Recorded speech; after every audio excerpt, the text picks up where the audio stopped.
And now, from the Cave of Wonders, live in the presence of gods, welcome to the Rain Man Show. Your Honor, please!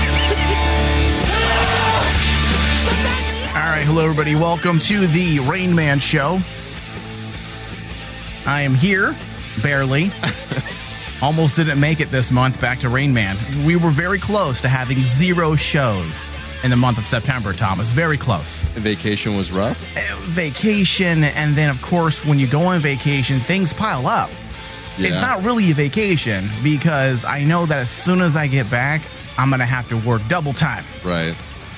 Yeah, it doesn't go away for however long. It just puts on pause and stacks up. Yeah, you're just procrastinating, essentially.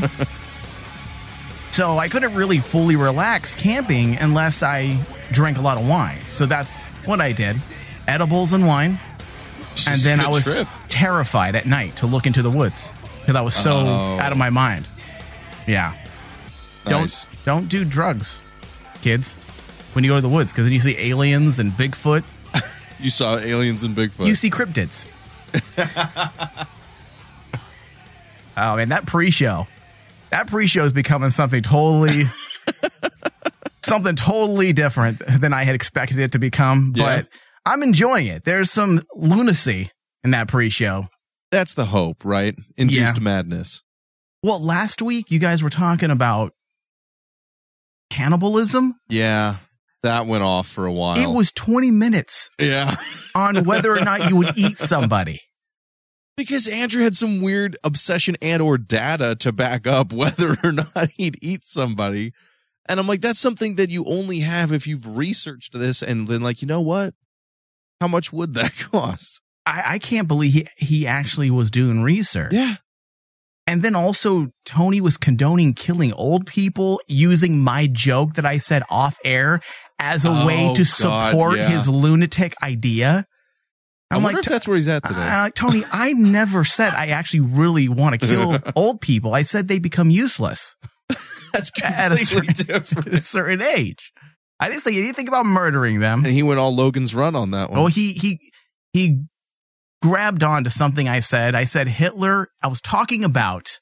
Let me justify myself. I like how we have to justify something you didn't say, kind of, sort of, off air for someone who's not even here. I don't want the people listening to the pre-show think I was agreeing with Hitler. You said I agree with Hitler. But what I was trying to say, I didn't finish what I was trying to say. You literally said I agree with Hitler. Don't interrupt the man. I was talking about the fictional TV show on Amazon, The Man in the High Tower, where there was a scene where basically it's an old person snowstorm because there's ash in the sky, and it's because, it's Wednesdays, is what they said in the TV show. Oh, it's Wednesdays. We burn the old people on Wednesdays. Because it's a Nazi. So it's the show is about what if the Nazis ruled the world, basically, if they won the war. So I was saying, hey, you know what? I don't want to murder people. I'm not an evil person, but I can kind of, if you grew up in a certain type of era and you were sadistic, I can see the logic in it. I'm not saying I agree with it, but if I was a evil dictator and old people are just taking up tax dollars, drooling on themselves, throw them in the fire. That's what I was saying. It was a joke. From a cold, hard, calculated robotic stance. Yeah, right. Yeah, you can see the logic behind it. But Tony, as often, ran with the first half of your sentence and had a whole new genocide plan. Yeah. And every time I think we can possibly mainstream this show, I listen to things. We screw it up. I listen to things like that in the pre-show. So what you're describing was already done online, like on the deep web, where they would make bums. And this is a clip from the pre-show. And if people aren't listening early enough, around 6:30 before the regular show, you're missing out. And if you can't listen live, then pledge $3 a month to the Patreon, and you can get the pre-show on demand every week. Bum fights. Sandwich. I'm taking it to another level. Beyond murder for a sandwich? Bum fight, they just basically stop until they're knocked out. We stop until there's no more life. Oh my God. Basically but more importantly, there are people out there, rich white folk. I like how your entire business plan is the purge. Hey, look, there are rich white folk. Thank you, Steve, for at least having some human reaction to what Tony is saying. The funny thing is Steve usually remains silent during the most debauched. I think because he wants to hold on to his day job. Exactly. And you think about it, the purge is this big deal now. So, this could be the beginning of the purge. So my business proposal is to reach out to the rich white folk and offer them an opportunity to kill the homeless. What Patreon tier is Tony, I want that on a shirt. I want to give them the opportunity to kill the homeless. Is this? I would love to see Tony attempt Shark Tank with his business plan. Sign him up immediately. That would be the best episode. It would never air. Like your footage, they'd be like, there's no way we can show this. This is horrifying. You give me a couple He's not even white and he wants to kill people. Give me a couple moments and I'll become, I'll really talk down, and I'll basically become intimate and I will What's intimate? Is intimate. Oh, is that what he meant? Intimate. He wants to start something. Times are tough. People need money. And people need less people on this planet. How are the homeless the source of the income here? We have them hunt. I like that you try really hard to bring logic to the show. I know. And there's no reason to bring logic to something as lunatic. I think he was so far off the deep end that I had to be logical just to stay on the shore. It's just too ludicrous. You can't bring logic to that, Thomas. Down. Okay, hold on. Andrew, you had something about Hitler. I had nothing to do with Hitler. Michael. Oh, it was I don't think that was Andrew that was Andrew that blamed me. That threw out the Hitler. I'm just saying that's what I walked into the studio hearing. So I need you to explain. In the homeless elderly person conversation, Michael loudly proclaimed, I believe in the Nazi ordeal. I finally did it. He forgot. Tony, I finally did it. Like he won me over. Like it's been a project he's working on. I like how Andrew didn't add the White Tower. I said the White Tower, right? You said nothing of the show. Oh, the High Castle, I mean. Yeah. You said nothing of that. Okay. He's mainstream news. He just takes the headline of what you said and ran with it. See how it can happen? It can happen to any of us. Yeah. I finally did it. I convinced him. Thank you, Lord. Thank you, Lord. Thank you, baby Jesus. Thank you, baby Jesus. Specifically with regards to if somebody outlives their usefulness in society, they should just be taken care of. There's a limit. Exactly. Oh my God. And I immediately go to food sources, right? Because I'm all about natural resources. Natural resources. It's an untapped market, right? Are you fucking vouching for Soylent Green? Yes. This is awesome. Yes. So that's the pre-show, right? Yeah, that's a good start. That's Tony. That's Tony. And then, of course, Andrew goes on this bizarre cannibalistic turn. Let me see if I can find it. It's not coming up. Oh, here it is. Okay. I don't even know how this conversation started. I was trying to figure it out in the pre-show. So I found this is why we can never be mainstream, Thomas. Can you imagine a show on Sirius XM? Oh, fuck no, dude. Or your greatest hits? Just turn on the radio on, dial, and this is what you hear. And you hear this. Imagine if you're tuning in, like you're on your way to work. Classic rock. It's 6 a.m. and you're like, it's 5:58. So you're listening to music because the programming hasn't started yet. You're like, all right, I'm going to keep it here, listen to some Ozzy. All right. And then suddenly... I found this out the other day. It is not illegal to consume human flesh in the United States. Okay. The illegal portion. Do you Google? Your search history has got to be scary. You're on a list like the CIA. Please, gentlemen, so go the illegal portion of cannibalism in the United States is the acquisition of the flesh, right? Killing somebody to harvest that. He knows the law. Yeah. When it comes to eating people, what you can get away with and what you can't. What I like was that he says, like, yeah, it's the acquisition, right? With that, like, you know what I'm talking about. This is common knowledge, right? Everybody knows this. Trying to make it seem less weird. Them for foodstuffs. So the murder part is the hard time I'm overcoming. He tells the government. That's a technicality that can be so I started doing research as to how I can better navigate these waters. So let me throw the situation at you. So are you trying to import it? Are you trying to import flesh? Is it cruelty-free human flesh? Like Art Vandelay over here. So let me throw the situation at you. Okay. If you had... You know, I'm far more offended listening to Andrew justify eating human flesh than I think anything else we've ever said on the show. No. Yeah. No, because the other ones are clearly jokes. And again, I'm still not convinced that this was I don't think this is coming from a humorous place. I think there is some seriousness. Let us see your search history. Hold on. Let's finish up this clip. Have a leg amputated for whatever reason, right? Mm-hmm. Horrific car accident. I'm not going to donate it to the local butcher shop. No, hold on. Hold that thought. Would you? No. Given the opportunity to take it home, dressed and like ready for the stovetop. Oh my God! You'd eat your own leg. Let me finish. There's a purpose. What the fuck is wrong with you? There's a purpose for this. There's a really good recipe online from the Hannibal episode. You're fucking weird pagan shit. I like how he was so passionate. Hold on here. I'm going somewhere. I haven't reached my point.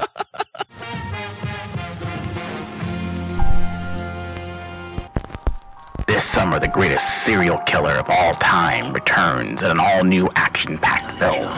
Hannibal Lecter returns to settle the score, and this time he has a young, new, hungry protege. Dicks are real hot right now. Jack Crawford sent a trainee to me. I'm gonna call that person a cunt. Don't miss this dynamic duo. Remarkable boy. With cannibalistic endeavors. Get your flatware ready. Coming soon to a buffet near you. One friend had to spit me into a napkin. Rated X. Now, Andrew. Do we have any more of that clip? No. Okay. No. Don't try this again. Andrew, would you really eat somebody? Yes. Not missing a beat. Absolutely. I go into later in that clip. Now, we're not talking about cock. You know that, right? I am aware. Okay. It's too stringy. It's too tough. It's too gamey. Oh. Have you researched that? No, I have not. No. You've eaten like bull penis or something, haven't you? You hear Rada? Rada's all. By the way, we have another Patreon pledger on the line today that'll be participating in the show, Thomas. Yep. Raina, hello. How are you? I'm doing wonderful. Thank you. Good. I think it's funny that you just hear, I couldn't contain that one. I tried.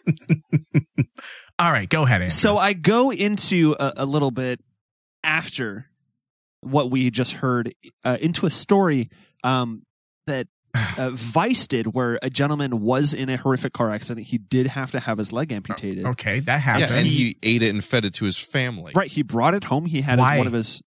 Why? It's a once in a lifetime thing. If you could get away with... You have 2 legs. Wait, if you could get away with it? Is that what if you have... Yeah. Okay, so before I go further... you really are Hannibal Lecter. Before I go further, I want to say that if there is food that is meant to be consumed in the sense that it's prepared... Your arm is not meant to be consumed, Andrew. Let me finish. No culture in all of human society... Under normal circumstances, yes, I'm not going to roll up to Thomas and I'm not going to do that. All right. I like how your defense against this is, well, okay, if it was like The Walking Dead, then yeah, that's wrong. Let me ask you this question. Okay. Would you eat Rocky Mountain oysters? No. Okay. Why not? Because they're testicles. Sure. Exactly. I don't want testicles in my mouth. I also don't eat tongue or eyeballs. Or brain. Or brain. You're Mexican and you don't eat cow tongue? You are a fucking racist piece of shit. Because I'm Mexican, I'm supposed to eat what? Chorizo con eyeballs? Cow tongue is delicious, first of all. Raina, you're Mexican. Do you eat eyeballs? Heck no. Oh my God. Okay, let me ask you this. Again, Thomas, the only weird person out of the 4 of us, Tony's not here, is Andrew. He's trying to throw it on being a Mexican that we eat weird shit, but he's the one culturally fighting for cannibal rights. Okay, let me ask you. Let's take that out of the way. Would you eat brain? No. Animal brain specifically, either sheep's or pig's brain. I don't eat that either. It's creepy as all hell. I'd rather not even eat meat if I didn't really crave it, because I do crave a good steak. Yeah. If I didn't, I would rather just not even eat meat. Period. What about this? I can definitely live without it. What about this? What? Deep fried tarantulas. No. What? I would eat. We do not live in a third world country, Andrew. I'm aware. You don't need to eat your best friend when they die, and you don't need to eat shit tarantulas. you find in your backyard. I would literally eat everything that I just listed off without a beat. If something is prepared in such a way that it is meant for human consumption. Okay, is your bucket list just a menu? Thomas, hold on a second. Better question. Andrew, if, let's say there was 7 or 8 people stranded on an island. Mm-hmm. There was no food. but there was like 9 of you. Sure. Okay. And you decided that Thomas Cowley, who died unfortunately in the accident, he didn't survive. And he was there. That was it. And it's a small island, so there's no way you can go hunting. And you had to make a decision. Before the body goes bad, you have to eat it. How long have we been on the island? Did Just he a couple hours. A couple hours? No. If he just died a couple hours, we're fine. Okay, hold on a second. Sure. Let's say you guys need food. Yes. And you found a way. Donner dinner party. You right? found a way to keep Thomas's body from decomposing. Let's say. All right? Let's say Survivor 1 chose to eat his arms. Right? Okay. Survivor 2 ate his legs, and all that was left was a crispy dick.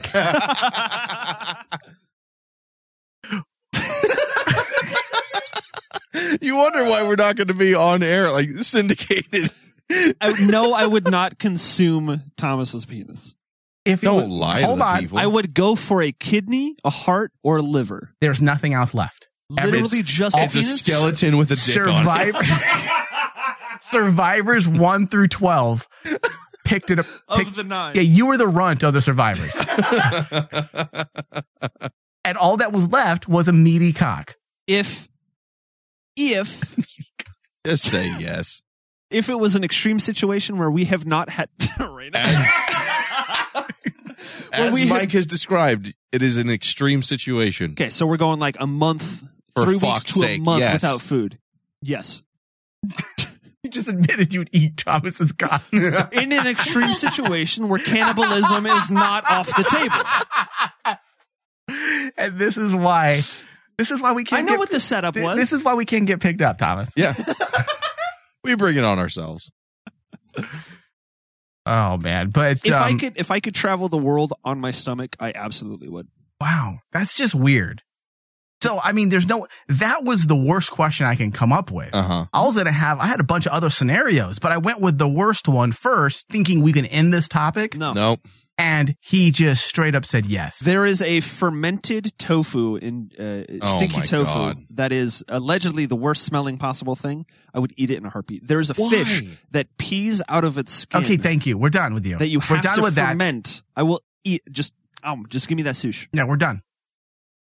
I'd rather go back to Tony murdering homeless. That's a whole episode of questions on its own. At least with Tony's outlook on life, at least I can kind of understand. I don't cold-hearted logic to it. Right. I don't agree with it, but also what are they doing for society?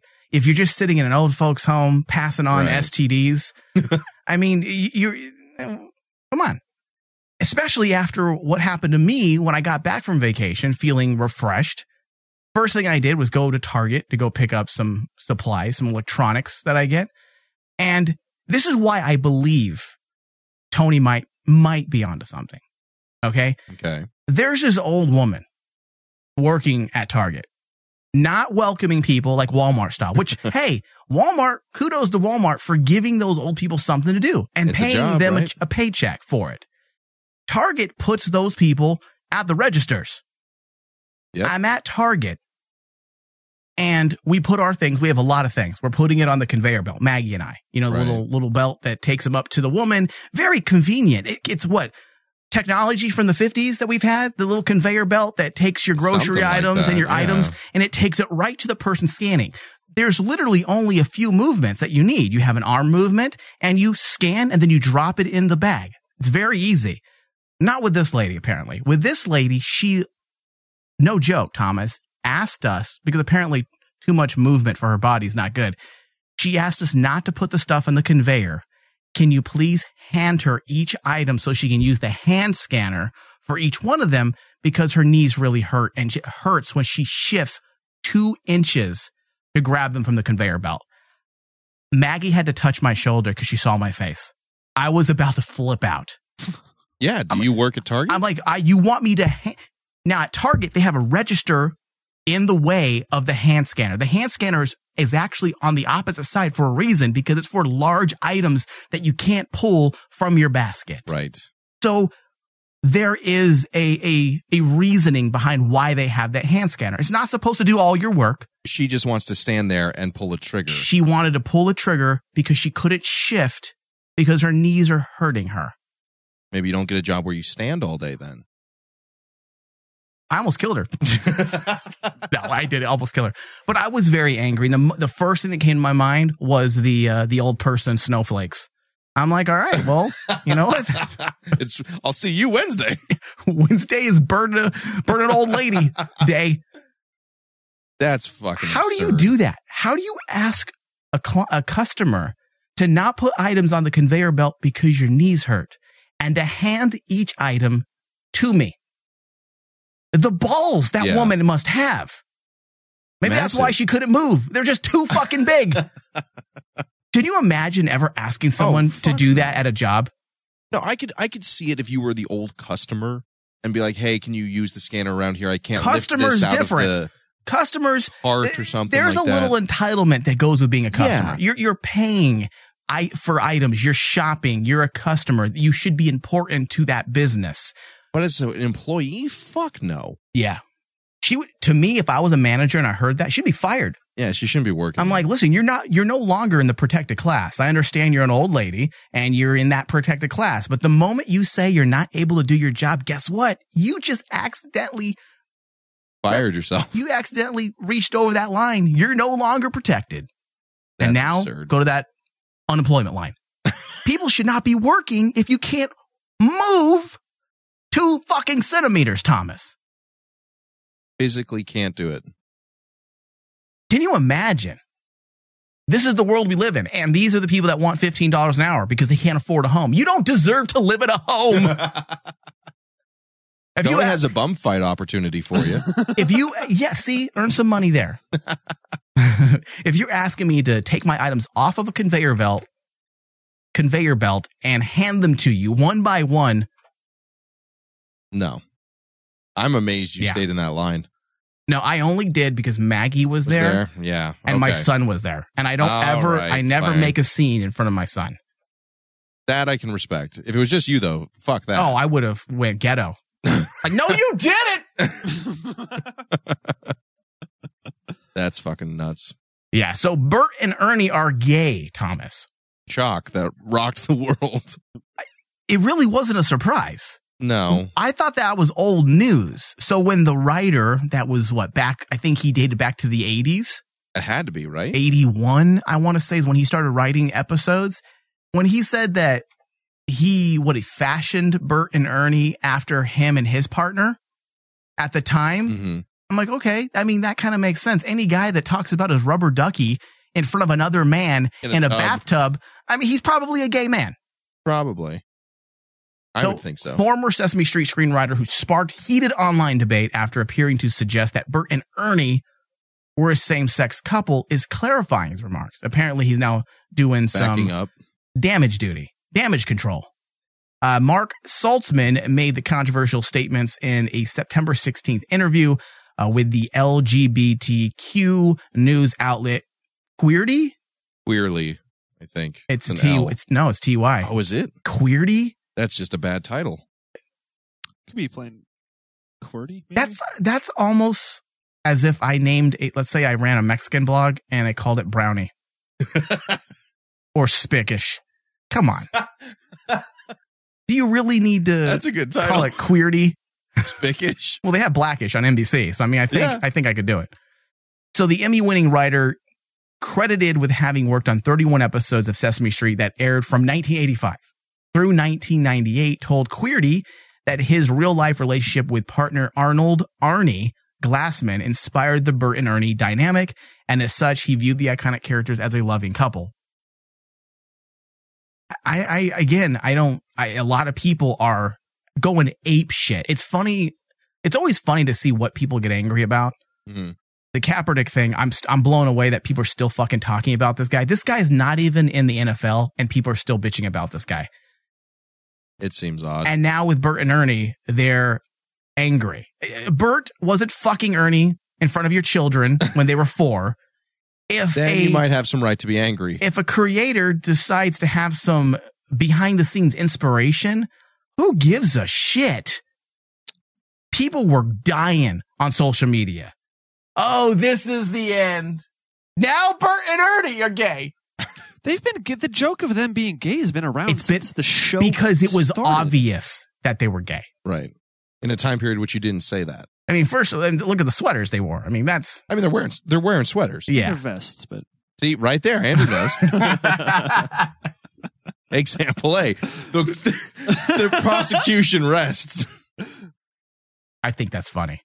It's absurd. I don't think it's a big deal. I think that if a lot of people in general don't really do this anymore, but take a step back, and I think if you look into a lot of the things that we watch on TV, there's always some behind the scenes inspirations that are being derived for those creators. J.K. Rowling has said that not Gandalf. Dumbledore was the gay man. Right. And I mean, it's just what people do. You do that all the time as a writer. I don't think it's a big deal. But again, with Burt and Ernie, Dumbledore wasn't obvious. You know, he wasn't diddling any men. Right. Or being homoerotic. Burt and Ernie, from the very conception. He was playing with wands. That's true. Yeah. With Burt and Ernie, though, I just felt like it always was kind of obvious. And again, this has been a joke since they have been created. Why are we in an uproar that it's been finally confirmed? And what person is still that invested in Sesame Street that's an adult with a Twitter account? I mean, the ratings were so bad on Sesame Street, they went to HBO. So, I mean, no one's really watching anyways. So just calm down. Your children, I mean, do you know anybody that watches Sesame Street on HBO? Is there even a market for that? I'm amazed it's still around. I thought it ended a long time ago. It now airs exclusively on HBO. That seems like a waste of everyone's time and money. Yeah. Hey, Bert. You want to see my rubber ducky? I mean, the entire cast for Sesame Street was a bit homo-eccentric. Right. Big Bird, Snuffleupagus.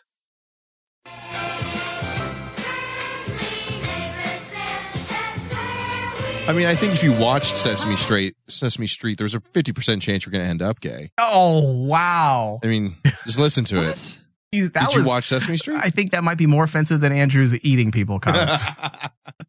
Thomas, you better watch out. You're going to get an email. Again, I know. Oh, by the way, you did get an email. I did. Oh, or another one? No, it's that one I posted in the Invasion Force.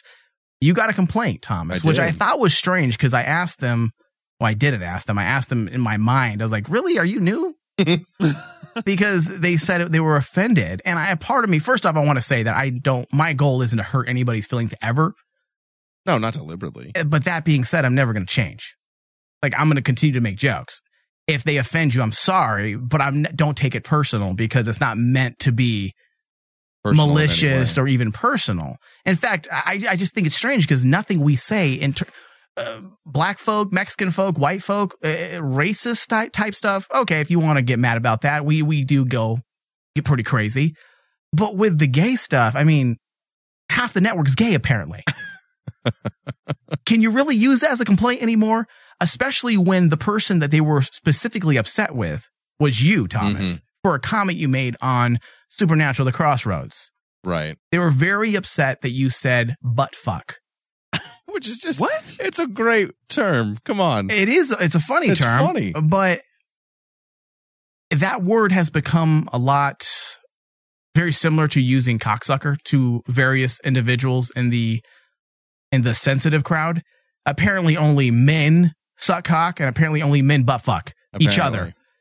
Because it's used as people think it's, a derogatory comment now or a derogatory word to use. Butt fuck and cocksuck. I'm like, that's not exclusive to men. People do it in general. Yeah, that's like the main point. So when they specifically mentioned that word, Thomas, and that they had their feelings hurt, that you would say something like that because they highly respect our show and what we do. And I apologized in a Michael way. I was polite and I just said, I think it's very obvious that we're very loving and accepting to nearly everyone except assholes. So I don't know where to really go with that. I think we'll probably cover it during a Supernatural show. We'll probably get into it, but yeah, it seemed weird. Especially for you. I mean, they say they're a big listener of the shows, but they realize that you're pretty much out of the closet at this point, bisexually. So they're getting mad at someone who's into men for saying butt fuck. Long-time listener, Mike. Haven't paid attention once, though. Long-time listener. Thomas is full on straight. I love him. I love him for that. And he has a 7-inch penis. We've been very clear about that. 6.9. Yeah.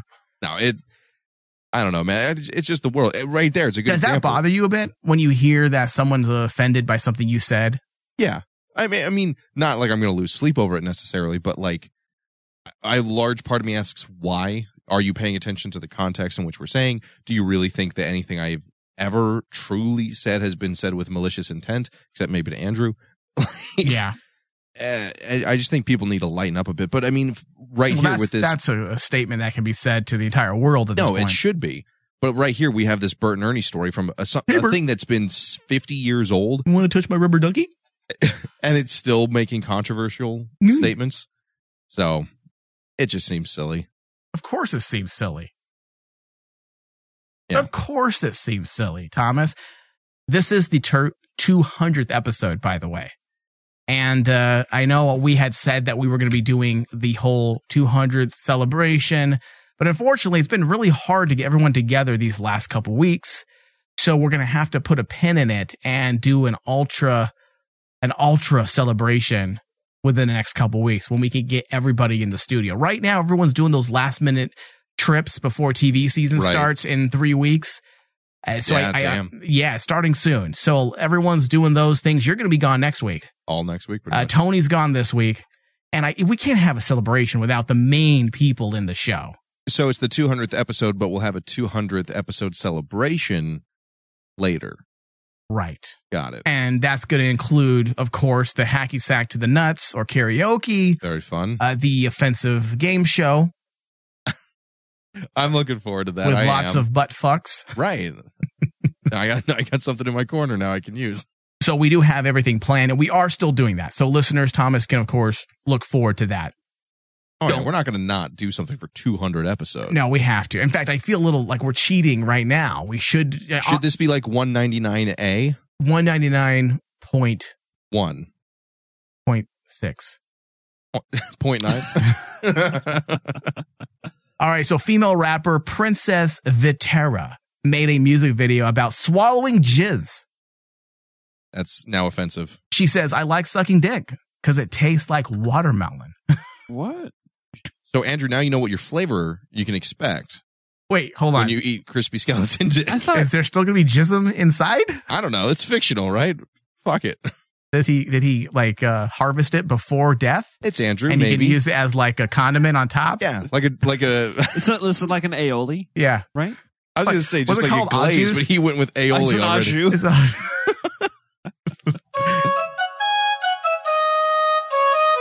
This is a bit much. Is this a song? Yeah, hold on. Here it goes. I don't think they're ready. I swallow his kids. I swallow his kids. I swallow his kids. Now they swimming in my stomach. I swallow his kids. I swallow his kids. I swallow his kids. Now they swimming in my stomach. His kids, I swallow. His kids, I swallow. Do you think she's pro-life or pro-choice? His kids, I swallow. I don't got no stomach, bitch. I'm hollow. I swallow. This is the worst rap song I've ever heard. This is real. This is real. Terrible. This is a real rapper. No, it's not. His kids, I swallow. His kids, I swallow. Let's give her a chance, right? We're only in the chorus right now. Dude, listen to the music video. It's filled outside like a suburban a suburban Mesa with a brick cinder fucking wall, and there's like the car that's going nowhere. I swear to God, I've seen this parking lot. Well, let's give her a fair shake. Let's wait for the hook to be done and let's see what she does. His kids, now they swimming in my stomach. Keep swimming, go fishy, go sperm. Hey, got life jackets, got both lifesavers. Hey, just keep swimming like Nemo. Sorry, Corey. Swim some other team, but it's not Corey. I'm a thick bitch, fat bitch, thick lips, not this. I can't waste a package. I'm planning to do some damage. My kitty got him acapella. Tara's secret, I can tell him. I rock him like a felon. So. Dude, that's a chain link fence in some suburban construction area. Can you imagine if this is your daughter? I'd be like, I failed. Yeah, no, you did. I failed at life. You did. 100% you did. Hey, Raina, does jizz ever taste like watermelon? No. Not that I've ever tasted. I mean, I know sometimes you can eat certain things. Both male and female can eat certain things to change the taste somewhat. But watermelon, I think that might be a stretch. That'd be awesome. What about actually. you, Andrew? Yeah, see, you might want it more often, right? There'd be less unwanted pregnancy if it tasted like candy. Oh, right? Or watermelon. Like, quick, put it in my mouth. Andrew, would you? What do you does just taste like watermelon? How would I know? Oh, okay. Almost on that one. Try to trick him. So I'm on this woman's. Hold on. I be sucking dick like all day. I like sucking dick because it tastes like watermelon. Please nut on my face. I rub it in my. I kind of like her. E for effort. You're such a. Oh my god. Retarded. I kind of like it's her. It's the worst song. Oh, I'm not saying it's good. I'm saying I kind of like her as a person. Oh yeah. It's clear. No, I swallow his kids. That's all not right, even a go good ahead. catch. So I'm on this woman's social media. Mm-hmm. And on her Twitter. Does she have lots of followers? If she has more than us, I'm gonna just quit right now. She does. I'm gonna quit right now. Okay. Well, better pack up. We're going dark, everybody. So she has 21,000 followers on Twitter. Okay. Oh man, where's that gun? I just want to. So here's the deal. I want it Ready? in my life. We need to get her up to 22,000. Why? What happens? Because when we hit 22,000 followers, she's gonna post her nudes. Is that what she said? It's in her Twitter bio. What is she trying to do? What is there something she's Quick way to attempting to fame? do? Is she trying to make money? Is she looking for? I mean, I can't imagine she's needy for dick. I mean, if you're that excited about swallowing jizz, You're not looking hard. Yeah. So apparently she was born in the United States, but her family moved back to Nigeria in the family village, Arukokwu. Oh, where semen is scarce. Of course. Well, clean semen. It's probably AIDS. Oh my God. Wow. Then she moved to Houston before relocating to LA in the summer of 2015 to pursue a musical career. This is a career? Yeah. 21,000 followers says it is. I'm a little curious. Would it be wrong of me to say I'm curious to see her nudes now? She's very attractive. I don't think Okay, so. she is attractive, right? She's attractive. So I Just will trashy. say, in her song, she says she's thick. Trashy's good though. She's I didn't not. say it was bad, but She's not thick anymore. So that's a knock against her. What do you mean she's not thick anymore? She's not thick. She's not thick, but she's. Swallow his kids. I swallow his kids. Now they swimming in my stomach. I swallow his kids. Like, did she repeat this after she wrote it before she pushed record? No, she called No. up her casting couch agent. Said, "Hey, I got a song." I got an idea. 148,000 views just on this one website alone. And that's on World Star. And it came out 5 days ago. I swallow his kids. I swallow his kids. Now they swimming in my stomach. His kids. Who actually would listen to this, like, on their playlist while they're working out at the gym or cleaning the house? No one. I would like to know if there's somebody out there that actually listens to this garbage and thinks it's like, yeah, I like the song. This is a really good hype music. Thomas, can we have you go to the gym with mini beats? You know those little mini ones that everyone can hear. Right. Can you and play this song? Can you walk into the gym like that for a good? I'm gonna put a timer on 5 minutes. Just so you don't have to do it at your gym. Okay, you know what? 3 minutes. We'll do 3-minute timer. I don't know. Maybe. No, maybe. Let's get an answer now. Christ I want you to almighty. walk in with this song, bumping it with a do-rag and glasses. No. He's gonna have to hit repeat with this song. I'll make it easier for you, Thomas. 2 minutes. Well, that's good because if it's 2 minutes, he won't have to hit repeat because the song is only 1 minute and 58 seconds long. Stop! Why you gotta ruin shit? I'm trying to work here, Andrew. I'm trying to work here. Imagine Thomas walking in, 6.9 penis packing. I don't think they're ready. Raina, what would you think? Chubby looking Thomas walking in, all oiled up from a nice workout at the gym, and then you hear him listening to this. Would that make your female boner go away, or would you be down even more? I mean, I don't think I'd even hear the music. Well, that's a good thing, I guess.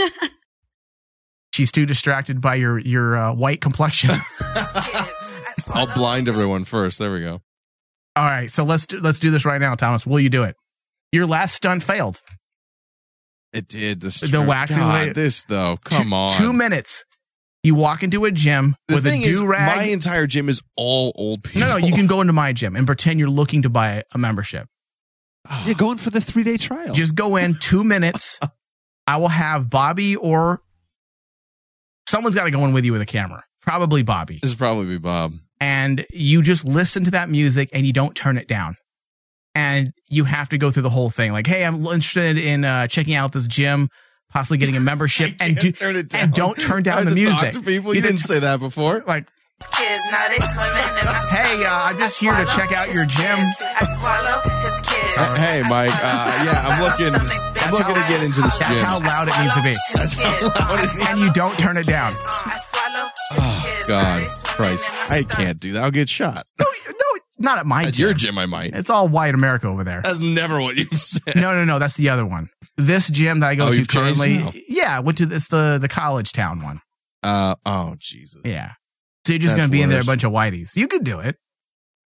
Do-rag. I could do it. No do-rag. Come on. Leave me some self-respect. 60 seconds. Maybe. 40 seconds. 40 seconds, Thomas. Final offer. For what? Just 40 seconds. Perhaps I'll do it for 40 seconds. All right. I think that's it. Maybe you and Andrew can go in together. Oh, God. What do you think, Andrew? You go in with him, too, with a backwards hat and some glasses, trying to make yourself look cool, and you guys are bumping this. We'll get so beat up. You think? Yes. I think that somebody would drop a dumbbell on my head. You're not going to go into the gym. You're only going to be at the opening entrance, and then once you sign, after that timer's up, you just walk out. I think we need these rules written out a little bit better, and then we'll make a decision before the 200th episode celebration. What if we... Okay. I have a Bluetooth speaker. See, he's on board with it because the song speaks to him. He's like, I like watermelon. What if... How much what do we have to do to get you to do a full, workout? With this song? Out of Bluetooth. Not the full workout with that. I'd kill myself just no, for hearing the song. No, Andrew, that's too much. You're trying too much. All right. Yeah, you're trying too much. We'll iron out the kinks. 45 seconds. You and Andrew walk in. We just do a lap? You walk in 45 seconds. You say, hey, I'm interested in getting a membership. You blast that music, and then at 45 seconds, you walk out. Just regardless of the sales pitch. Just That's fucking madness, dude. Hey, the Rain Man Show will be right back. It's a good story.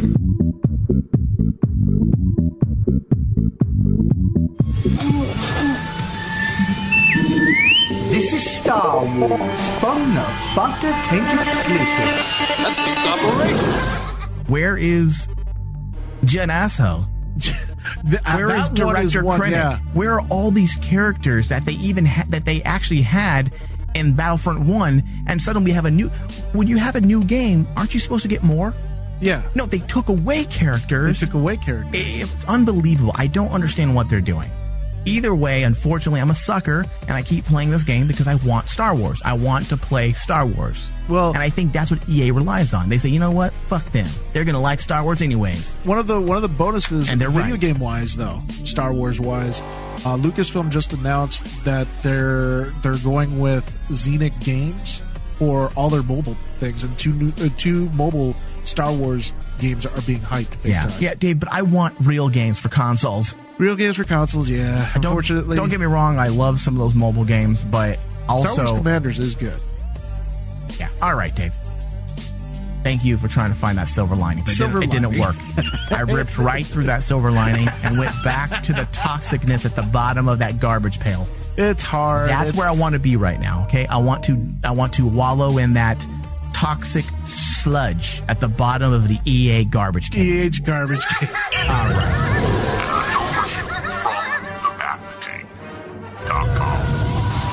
For details. And get ready for an excitingly good time. Also, if you've missed our last show, you can also find us on your Stitcher app. Search Back to Tank. Add us to your favorites. Thank you, and we will see you very soon. Free stuff is awesome, but free stuff that will spice up your bedroom is even better. Just go to adamandeve.com and select almost any one item for 50% off, and then we'll load on the free stuff. Just enter this very exclusive code, DEAL30, at checkout, and you'll get 10 tantalizing free gifts, including a sexy item for him, a special toy for her, and a third item you'll both enjoy. And for your viewing pleasure, 6 free spicy movies on DVD, plus free shipping! Always sent in discreet packaging. So go to adamandeve.com now. Get 50% off plus 10 free gifts when you enter the exclusive offer code DEAL30. Again, that's DEAL30, because without it, no free stuff. That's DEAL30 at adamandeve.com. Politically, they're all confused. But we do know that Mike's dick is left-leaning. Yeah. Welcome back to the Rain Man Show. 50, a.k.a. Ferrari, F50. All right. We're back. Rain Man Show. RM Channel 001, iTunes Radio, TuneIn, On Demand, iHeart, Spotify, iTunes, Stitcher, Google Play. Everywhere, Thomas. Every single place, dude. Everywhere. So while we were away, Thomas, we did Cause of Death. Dude, we are fucking cursed at this point. And I'm a little ashamed about this one. I like Burt Reynolds. You feel bad about it? Yeah. Yeah. Because I like Burt Reynolds. And we were just talking about his comeback during a Patreon show. It was going to be short-lived. It was going to be what? Him, Smokey and the Bandit sequel with them chasing after pedophiles. Maybe that's why he died, because he heard the show. Oh. It was the worst idea ever. Our idea killed him. I just feel horrible. Like Burt Reynolds, his whole life just fell apart the last, 15 years. And then Sally Field released a statement saying that she's glad he died before her memoir was released because he would have his feelings hurt with what she has to say. Like, that's fucked. And because he was in love with her, like completely consumed with Sally Field. Every time he went on in an interview, he would make sure to say that, something about Sally Field and how he wishes that they were talking. That's just sad. Yeah. How does your life turn out that way? How do you go from superstardom to, I don't want to say he was a joke, but maybe a joke because of the surgery, the plastic surgery turned him into a pair of clown shoes. I think of some of that. I mean, the SNL skit kind of became a thing on its own, making fun of Burt Reynolds and his mustache. And like the last couple things I remember him in was even just doing voice work for Archer as himself, as the joke. Yeah. So, man, that guy was on top of the world. Good looking dude, had chicks left and right. And then he died a lonely life in Florida. God. Yeah. Like, I'd rather have a shitty life my whole life and then my last 20 years be awesome. That's really better, right? No, I'd rather that. I'd rather have 40 years of bullshit and misery like now. I'd rather have tomorrow 39 years of bullshit. And then, all right, I'm 70 Things now. Are working out now. I'm 70 years old. Almost like a Samuel Jackson gimmick. Wasn't really anything until you're in your 50s. Right. And then suddenly, boom, career. I could see that. That's what I'd rather have that. Well, rather than like I want to end on top. Rather than the sad tragedy that is your life when it falls into shambles and you're found, pantsless, naked in a gutter, exactly. drunk and Exactly. The underdog story is far more interesting. Fulfilling. The one where you struggled to get your name out there for 40, 50 years, never gave up, and finally at the ripe old age of 57, he finally made his mark on society. Rather than the guy who had it all, lost it all. I'm writing my history here, Thomas. Yeah. Don't interfere. Oh, sorry. His memoirs. Yeah, it's sad. It always bothers me when you see these actors, not just Burt Reynolds, but any actor or actress that was really on top of their game and then just slipped into obscurity the last 15, 20 years of their life. And not just obscurity, but like just squalor. Alone. They live in like a squalor. Yeah. And you see that there's a lot of a lot of celebrities do in fact end up that way. Oh yeah, dude. They got to learn to manage their money better, at least. If you're not going to light the world on fire in your heyday, in your twilight years, then at least put together a plan to hold on to some of that money. A Roth IRA or something. Yeah. I mean, he was only worth $5 million by the time he died, which that's not something. That's a lot, but not for somebody of his level but not, back in the day. Yeah, exactly. Burt Reynolds was like the Brad Pitt of the 80s and Which the wasn't late that 70s. long ago. No. So imagine Brad Pitt having plastic surgery. Let me frame this a little bit in a way that you can more kind of contemporary. Yeah. Brad Pitt, good looking dude. Mm-hmm. And let's just say he doesn't do any more movies for the next 20 years. And next time we see him, he looks like melted Tupperware. Painted on eyebrows. Ugh. That's already sad. That's a sad life. Paying alimony to Angelina Jolie. Yeah, and her 17 kids that aren't even really his kids because he decided to adopt. That'd be the worst of it. Yeah. Like, those aren't really my kids. I don't want to adopt. I don't want to pay. I don't want to pay any child support for them. Kicker is they're not her kids either. They just all get rid of them. I'm like, do you want them in the divorce? No. Do you want them in the divorce? No. It's like a Can we dog. send them back? Can we return them? We take them back to foster. Oh my God. That's what the actual battle is about. It's not about who gets custody. I don't or it is, but it's not about who's taking. It's about who's giving. It's probably what it was. That's probably what is it taken like 5 years now? Oh, something absurd. That's exactly what it is. Nobody wants the bastard children. Like, now you have them. Because I know they have one child that's biological, right? I think. And that one gets 2 Christmases. And that How much of an outcast do you think that one biological child is? Oh, whatever. No, they She's have the one that gets they everything. have the twins, and they have one kind of girl, and the boy and the girl One twins. kind of girl. What does one kind of girl mean? Well, they're treating their biological daughter, Shiloh. They are letting her, I guess, choose her identity, and allegedly she wants to be a boy. Oh.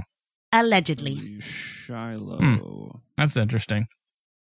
How old is Shiloh? 10 to 12. Because they have 3 biological children, and then they also have a bunch of baseball adopted team children. of And then, their children. soccer team from around the world. The World Cup. Fucking goddamn United Nations. He's like, Your Honor, please. I don't want them. I did. There's 14 of them. You know, Brad Pitt doesn't want this shit. Oh, yeah. Dude, he's a bachelor now. You think he wants to take care of 25 bastard children from around the world? He's fucking Brad Pitt. He probably just want to take care of the 3 Let's that he say has. he meets like a hot chick at a club. He's all, oh, we can't go home to my house because I have the bastards there right now. Like, shit. I have the dwarves all over at my place. Dwarves. I know He she's forgets hitting their him up names big after time a for while. child support. That's been in the news. She is trying to get that money. Because he's still done stuff and she hasn't had anything big for a while. And that's now. when you deny them. When she's going for child support, that's when you say, those aren't my children. I'll do a paternity test. If they legally, well, I wonder what the question there is. Is it a legal obligation to pay alimony or child support for kids that you have adopted as a couple? I think so. But I'm not a lawyer, so if Brad Pitt was a single man, right? He would never have dreamed. If he was with anybody else that was level-headed, he would never have gone with adopting 27 children. Right. I like how the number just keeps getting bigger every time we talk about it. We're like that weather news guy that just pretends. Yeah. Yeah, nobody would do that. Dude, why would you sign up for that? Yeah. Not to She be, was hot. you know. That's pretty much what happened. Oh, Yeah. you're 27 children. Oh, nice boobs. Okay, you know what? Let's do this. I love you. I want to make a family with you. And I know you don't want to stretch out that puss quite yet. So we're going to go ahead and adopt. That's the reasoning. So they have 6 kids total. They 26? do or she does. Thank you, Raina. They have 6.9 children. That's probably inappropriate. It's all Angelina Jolie. Dude, yeah. And that would be me talking to the judge. So then he would find a way to make sure and make it clear to the court that it was her idea to adopt those children. He was high on hash the whole time. That's the his whole defense. time. He was high on The hash. hash defense. Yeah, like, Your Honor, I don't even know who these children are.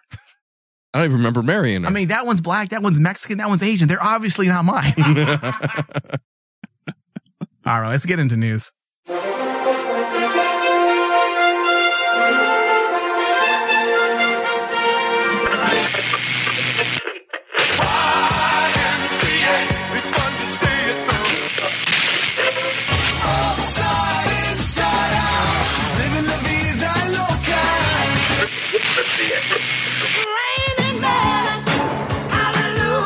And now it's time for news with Andrew. I think we have a new song that we need to incorporate into your news. Do we? We just heard it earlier today. Oh, we did, didn't we? The Jizz song? Yeah. That's your song, Thomas. Don't try to pawn it now? off on Andrew. Shit. All right. We're going to start things off with a little bit of a recap. Sesame Street Workshop says Burt and Ernie are best friends, not gay. Why do we care so much about puppets? The organization behind Sesame Street has denied the cohabitating duo Burt and Ernie. Listen, has Burt ever actually fucked Ernie? I don't think they have a bottom half. And then guess what? They're not gay. They're they both inanimate had a fist up objects. their ass. Oh. They seem pretty happy about it, too. Mark Saltzman and his writing about the roommating couple was based on his relationship with film editor Arnold Glassman. Sesame Workshop then issued a statement saying the pair do not have sexual orientation. Burt and Ernie may look human, but the pair remain puppets. But they don't look human. It said. I don't know what humans you're looking at, man. Human. Deformed then or something. They were created to teach preschoolers that people can be good friends with those that are very different from themselves. It broadly repeats past statements in the nonprofit organization has made about the stripy clothed duo when questions arose about their relationship. The statement said, "As we have always said, Burt and Ernie are best friends. They were created to teach preschoolers that people can be good friends with those who are very different from themselves, even though they are identified as male characters and possess many human traits and characteristics, as most Sesame Street Muppets do." Wait, hold on. So Sesame Street, this is them commenting? This is their official statement. Why did they have to do an official statement? Just let it be. It's like, what is this?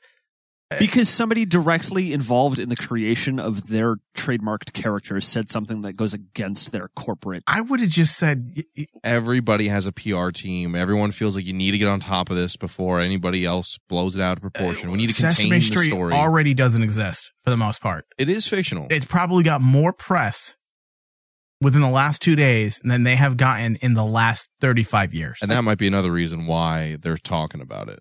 I tell you what, HBO could really pump their numbers if they actually do have them have sex on camera. It is HBO. Get them subscriptions through the roof. I think Andrew would subscribe to see that. The Game of Thrones version of Muppets. They actually... Come here, Khaleesi. The dragons have got like little sticks for their wings. So they actually did do Game of Thrones Stick my fist in your ass. Come here. The Khaleesi puppet. Well, if it's HBO, they'll have a little bit of incest too. Yeah. Are all puppets related? I think so. It depends on what type of fabric they're made of. Mr. Saltman said his assertion about the two in an interview with LGBTQ news site Queerty. I always felt that without a huge agenda, when I was writing Burt and Ernie, they were a couple in big brackets, he said. Mr. Saltzman joined the show in 1984, 15 years after the pair debuted on the show. So he didn't create. I don't think I'd know how else to write them, but as a loving couple. There's been decades of speculation about the puppet pair who have been roommates, albeit in separate beds. They're not really even a loving couple. Do you remember how much they hated each other? They fought a lot. Ernie's entire life was to antagonize poor Burt. Yeah. And then laugh about it afterwards, every single time. It traumatized you as a child? He's the one who taught me how to be an asshole. That's what Ernie and Sesame Street taught me. How to antagonize. That's why we have the show today. And be verbally abusive to your friends. Hence the Rain Man show. Hence the creation of Rain Man. I want to go ahead and do my own statement now as well. Burt and Ernie have become icons in the gay community over the years, however, and have even inspired parts of the Puppet Broadway musical. Listen, we have lots of gay listeners, Thomas, and I just, are they really that hard up for gay spokesmen that they need Burt and Ernie, that they're the ones, they're iconic characters to them? Evidently, like this is their Allah. Oh, Jesus Christ. Burt and Ernie have become icons in the gay community over the years. Come on. Can we at least give that credit to some other gay people who have moved? Who are real? Who have moved, mountains for the gay community? No, we're going to give it up for fake puppets. Yep. That part I could see being a bit of really? Go ahead. No, just being, what the fuck? Not even a real person. Lastly, for what it's worth, Jodie Foster's all like, what do I got to do? Jesus. Lastly, it is worth noting that the New Yorker ran a cover image of the pair watching television in each other's arms in July 2013, entitled "The Moment of Joy." And they were in each other's arms. Yeah, and it has something other parts. It has something to do with Supreme Court justices and. Don't be afraid of my rubber ducky, Bert. Come here. Get in the tub. Let me get in the tub, Bert. Andrew, go ahead. That's it. That's the cue. That if there's nothing left and we get silent, that's the cue for the next story. What else do we have in the news, Andrew? The next article. Does he really need to say it each time? Well, the next article threw me for a loop because it's not an article. He's just flustered because he's trying to check out if he would possibly fuck Ernie. Like, would I eat his dick on an island? It's probably too dry. Google, Apple, and IBM drop the college degree requirement, no longer requiring a 4-year degree to land a job. Well, that's good. The economy, let's see, CNBC's Courtney Conley. Let's continue to dumb down the workforce. Why not? Because we already have stellar employees answering those phones at so many places. That also doesn't say that they're not going to not hire the best of the best for because nobody just gets hired by Google. Degree or no, you're still, if you're not there to that level, you're not going to get a job there. So they don't require the 4-year, but I'm assuming they're going to acquire at least associates, which is what most businesses want for those entry level jobs. I mean, to me, I kind of see the point because there's a lot of places that require that 4-year degree just as an entry level for a very basic job. That doesn't exactly seem fair. Like you went to school for 4 years to get a degree to theoretically get ahead of the curve, right? Right. You're in 70, 80, $100,000+ of debt. Mm-hmm. You need a 4-year degree minimum for this $30,000 a year. 30,000 a year starting. Eventually, if you're a go-getter, you can make a hell of a lot more. Yeah, but the whole point is the degree's supposed to get you to that higher level out the gate. I get what you're saying, but that's how it was always pitched in the 80s, 90s, early 2000s. I get what you're saying, Thomas, but I feel like we have a dumbing down in our workforce. We have people at fucking Target that don't want to do their job because their knees hurt. Well, that's so she's if we old. Suddenly allow these types of people into Google. What I'm saying is, I think they're not going to get hired if they're not smart enough, regardless of the degree. I just see it as maybe it's a good step to not have that barrier of entry for such a low paying entry level job. Because if you didn't go to college and you can expect to get a $30,000 job, you shouldn't need the 4-year degree. If you got the 4-year degree, you should be able to get ahead of that by at least one level, I would think. Mm-hmm. And you don't get either. Yeah. I don't know. I feel like there should be a certain amount of expectations in order to maintain quality within your business. I personally feel like it's a dumbing down of the workforce. If you start seeing this happen, you're going to start bringing it. Yes, you got to be a certain level of intelligence, and I get that. But at the same time, you're whittling away the work ethic of striving to get that degree. Now, on the other side, because we have said this before, Thomas, I do feel like there are a lot of dummies out there who are getting those 4-year degrees, and they should just go be a plumber and make $150,000 a year without all that debt. You're never going to make that amount of money in a 9-to-5 at a cubicle because you're stupid. So go be a plumber where it does take smarts, but it's a different type of intelligence. I also don't think, though, that the 4-year degree gets you as much as it was once claimed. That's some people's. It depends on what you're trying to do. Thomas, if you want to be an office assistant, no, you don't get a 4-year degree. Yeah, obviously. If you want to make $250,000, $300,000 a year, you want to be a lawyer, you want to run a business where you need certain things under your belt, then yes, you need that degree. But if you don't have any plans to do those things, then yes, don't go to college. Go to a trade school.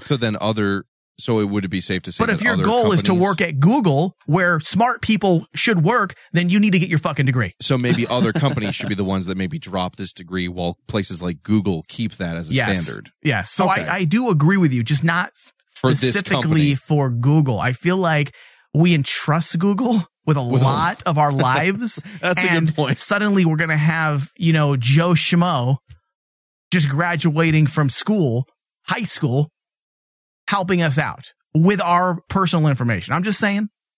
Well, I mean, it just said a job. It didn't specify which job. So maybe you just they don't require a college degree for really basic jobs. I mean, Google out in San Francisco has a campus and they have food places people could work in and clothing stores that their workers just get to go to and pretty much dick around with whatever they get to do out there. And maybe for a specific job, yes, they will require a higher level of degree. Yeah, the next CEO of Google is not going to be... you need a degree. Yeah. Like, listen, we are now dropping the 4-year requirement, and these are the jobs that you're able to do. You can clean the bathrooms, and you can also answer phones. Sometimes. Less important phone calls. Just these 3 phone calls. Yeah, that's going to be the calls from the janitor. Yeah. You can talk to him. You can order us food. And pens. Yes, that's all you can do. Order supplies and order food, and you can have a job here at Google without a 4-year degree. How amazing would it be? Didn't they used to call that an internship? See, that I can get behind again is real internships and real apprenticeships. Apprenticeship should be that I can get behind. Without a doubt. I mean, there's jobs, in fact, in the film business, you don't need to have college degrees. A lot of that, it's one of the last few jobs that are still somewhat like an apprentice, where you're working underneath somebody and then they teach you the trade.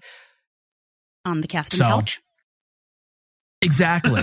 And then we have the Me Too era. You got to learn somehow. Yeah. All right. What else does it say? Andrew, please. Economists are predicting ever-improving prospects for workers without a degree as well. Recently, job search site Glassdoor compiled a list of 15 top employers that said they no longer require applicants to have a college degree. You also got to think, let's say they hire brighter people because they have a good, rigorous work ethic screening process for hiring. Okay. And then, of course, a lot of these companies have ongoing internal training that I can also get behind. Hey, 2-year minimum to get in here, and then we put you through our own in-house that makes sense. Education. I know a lot of jobs do that too. My job does that. Yeah. Yep. All right. What else do we have in the news, Andrew? Moving on. Stormy Daniels shares a XXX rated details of her alleged affair with Trump in a new book. The one that she signed an NDA for. This bitch. Stormy Daniels wants readers to know her life is a lot more interesting than an encounter with Donald Trump. No, let's be honest. It's not interesting. A lot of dick sucking, a lot of writing dick. That's pretty much it. That was her life. Well, her new tell-all book does reveal graphic details about the president's anatomy. You want to tell all? Watch her latest porn. Yeah, you'll find out all you need to know. In addition to narratives about her childhood and life. I'd like to spruce it up, make it sound a little more smart. Narratives about her life. Go ahead.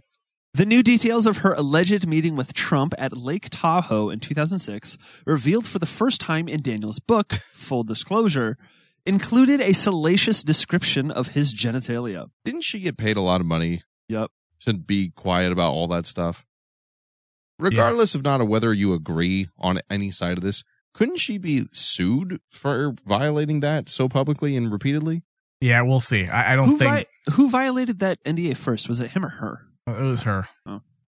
It doesn't matter so much who's first, is that if she violates it at all, it's still her violating it. Well, if it's violated by the... I don't even care about that at this point. I feel like... I don't care about her at this point. I feel like her statement... Go ahead and read the article. Yeah.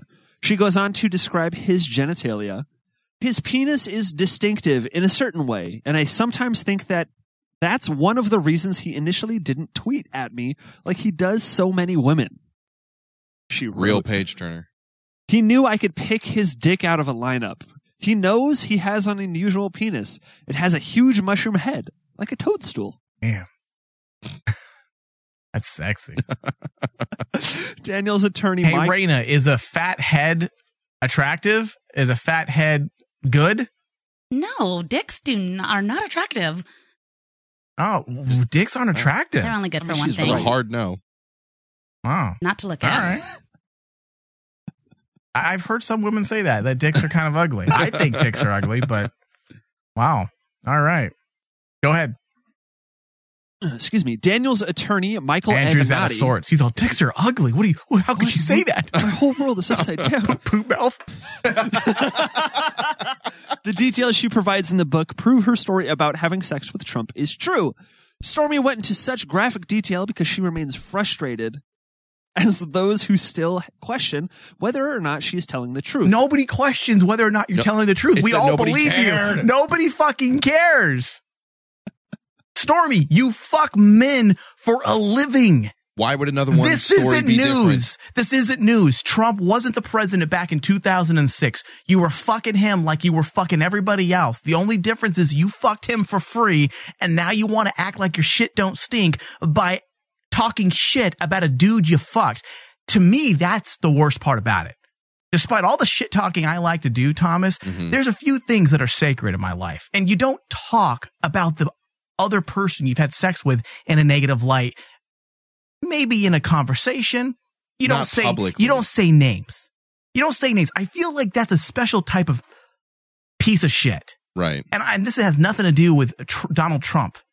This has to do with the fact that should say more than anything else. The fact that you're going out publicly and shaming a dude's genitalia that you willingly had sex with and then act as if you didn't go back a second time because you did. Mm-hmm. That's the lunacy of this all. That's the thing that really gets me going with these articles. She keeps changing her story. Last year when this broke, she said that it wasn't bad. The sex wasn't bad. It wasn't superstar sex, but it wasn't bad. Then she said he wasn't bad. And then it slowly devolved into this now, to where now she's calling his penis Toadstool from Mario Brothers. She's saying that his pubes look like a Yeti. I'm like, you're just a mean-spirited biatch. Trying to make all the money she can while it's a hot subject. Yeah, imagine if a dude publicly wrote a tell-all about a woman's roast beef-looking vagina. Or something. Her titties look like dominoes when they bounced. They just fell all over the place. They look like slinkies going down the steps. Her pussy looks like roast beef. Imagine if a guy publicly said that. He would be blackballed everywhere. Yep.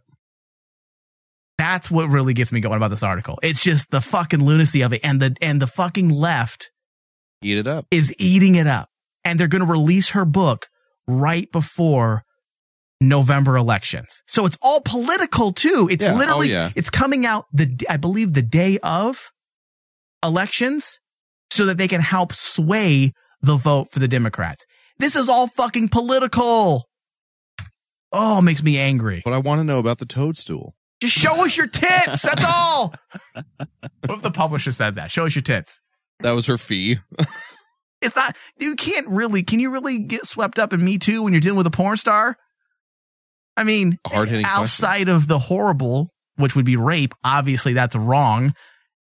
But that's not what happened. Anything else, I mean, can you really claim Me Too if you just fucking dudes every day? Years ago? Yeah, it's bizarre. It's weird. All right, what else do we have in the news? Please get me out of this vortex of a topic. Absolutely. How about a man accused of rubbing produce on his butt? Okay, I can get behind that. In a Northern Virginia grocery store. A man was arrested. Good gravy. A man was arrested at a Northern Virginia grocery store after he was seen pulling down his pants. Oh, this is a black dude too. This seems like a white guy thing. It does sound like a crazy white guy thing. And rubbing produce items on his buttocks, according to police. The suspect then put the items back on the shelves. A loss prevention employee at the store told authorities, according to the police put it back on the shelf. No, the suspect did. Oh, okay. And then they called the police. According to Manassas City Police. Officers responded to the giant grocery store at 10100 Dumfries Road in Manassas shortly after 4:30 p.m. on Saturday. Officers then arrested Manassas resident Michael Dwayne Johnson, age 27, at the store. Would you try that food, Andrew? Ass food? I mean, you have to wash your produce anyways. I mean, no, but do you really want to have to wash Grogan's off of your apples? Grogan's? Dingleberries? There he goes All with right, those what does words it say, again. please? Yeah, the made-up words that no one else has ever heard of. Hell, man. And then he's baffled when none of us have heard of it. You've never heard of Schlickendorfs? Come on, man. Go ahead. The store had to destroy several pallets of produce after the incident. Ugh. Johnson is facing charges of indecent exposure and destruction of property. I've had sex in the back of the produce department. I mean, But is that on the food? We were on top of a pallet. Was it a closed It was box? covered with what's that? The plastic stuff? Plastic wrap? Yeah, that was over it. It was in boxes. Yeah, then you're fine. You're not taking the corn cob and Yeah, You right. didn't take a And cucumber then and rub put it it on your back. anus? No. Not even once? How come she said it like a mother? She said it like a mother. Did you do that? Now, Tommy, did you take that cucumber and rub it around the anus? You be honest now. Don't be naughty. I know you It did. did. Never answered. It sounded like a mother a bit, didn't it, Thomas? Like the scolding tone Yeah. was there. You tell me. You tell me. Did you put your dirty little dick on this, son? The listeners deserve to know. All right, what else is A that? police spokesperson did not have information on what type of produce Johnson allegedly defiled. I think we know. Although she said a police report The mentioned romaine lettuce. No, the police report mentioned it was fruit. Oh, okay. Yeah. What is wrong with you if you go So and do bananas then? Is that what you're rubbing? Bananas. Possibly. Yeah. What would you, if you were this guy, what fruit would you rub all over your genitalia? Papaya. I don't know. I feel like a rambutan because I fucking they hate look. you sometimes. Of course. He has to be hips- Apple, pear, orange, banana, berries, grapes because I get more of them. guava. Why do you got to be a hipster with your jokes as Look well? hear me out. No one knows what you're talking A about. rambutan is a fruit that you peel, but the outer part of it has like little hairs and rambutan? texture. Rambutan. You rub it on your ass. Adds to the flavor. I hate Andrew. I think that is another made up thing. I think these are the moments when I actually hate him. Yeah. Like when he brings up these random things. Like that's like the fourth time he's rambutan. had this obscure ass answer. Is that like the new version of Cylons in the sequel? Like what the fuck is a rambutan? I'm going to post a photo of a rambutan. No one's going to care. Rambutan in the invasion force. We don't want to see that. Sounds like a If you see this photo, it would Raina's make all like, ooh, I want to see that. I said we don't want to see that. Oh, we too don't. bad. It looks like something you would want to rub on your genitals. It looks like it has a pleasing texture. It looks like something you would want to rub on your genitals. You know what I want to rub on my genitals? Pussy! A Giant store manager said he was unable to speak about the incident. The horror. He was terrified. He was all traumatized. All right, what else do we have in the news, Andrew? Yeah, moving on. George Zimmerman really signs a bag of Skittles and Confederate flags. Oh, God damn this guy. A meme claims to show Not even Tony would do something like this. George Zimmerman's signing bags of Skittles and Confederate flags. 3 disturbing images on social media claim to show George Zimmerman signing bags of Skittles and Confederate flags for fans. The reason this is so offensive, Trayvon Martin was said to have a bag of Skittles on him when Zimmerman shot and killed him in 2012. Holy shit. I was waiting to see where this connection was going to be because I was totally out of He the was he was making purple drink with Skittles. No, I'm being serious. I'm being serious. He had all the ingredients in his pocket when he got killed to make purple drink. That's why I thought it was funny when the news was saying, "Oh, he was just a poor little kid that went to buy candy," but they didn't actually go into detail. What you do because they're obviously white journalists. They don't know the hood. He was making purple drink. Is purple drink Dimetapp? So I'm not saying the poor kid deserved to die because he didn't. I'm saying that you know how the news it's will. not this innocent trick or treater, right? Yeah. But Zimmerman is the man that should just be killed at this point. This guy continues to grab that spotlight, and he's literally infamous for killing an unarmed teenager. How is this guy signing anything? Yeah. Does he actually think it's funny that he took someone's life? Probably. To where he's signing Skittles. At first, when we had the verdict was announced years ago, I was on his side because I was like, well, standing your ground. You know, you were doing your job. You were a paid security guard. Who will ever know if he actually truly felt like his life was threatened? Right? Right. And whether you agree with that or not, there's that fucked up law in Florida that's called stand your ground. So legally, he was in his right, whether we agree with it or not. Right. But now, moving, flash forward all these past years, he continues to be an asshole. Yep. I almost wish that we can try him retrospectively based on his character over the last 6 years, because he's proven that he's just a shitheel. A scumbag. Go ahead, Andrew. 3 images have also been turned into a meme that was shared out by rapper T.I. on his Instagram. And also really fast, Zimmerman signing Confederate flags, and he's allegedly, pro-white. The dude looks more Mexican than me. He does. He absolutely does. So how does that None not of this story makes ever sense. How does that not ever enter any of the conversation that this guy is darker than my Uncle Juan? And yet he's considered white. I never would have thought he's white. Yeah. All right, go ahead. That's it. That's it. You should have went with like Tuco or something. Above the 3 images, the meme reads, "Before the next black..." That's what I would have done. I would have changed my name. What's his name? George? George, yeah. I would have been Jorge Ramirez, to make it believable. But do 3, Ramirez. There you go. Not Jorge Zimmer, amigo. Go ahead, Andrew. Before the next black person decides to kill the next black person, just remember George Zimmerman is walking around here at free will, signing skills packages. Now think about that. The post on Instagram has received over 125,000 likes since it was shared, and has led some to wonder if it is a factual claim. While memes are not always the most viable source of information these days, the images, unfortunately, are the real deal.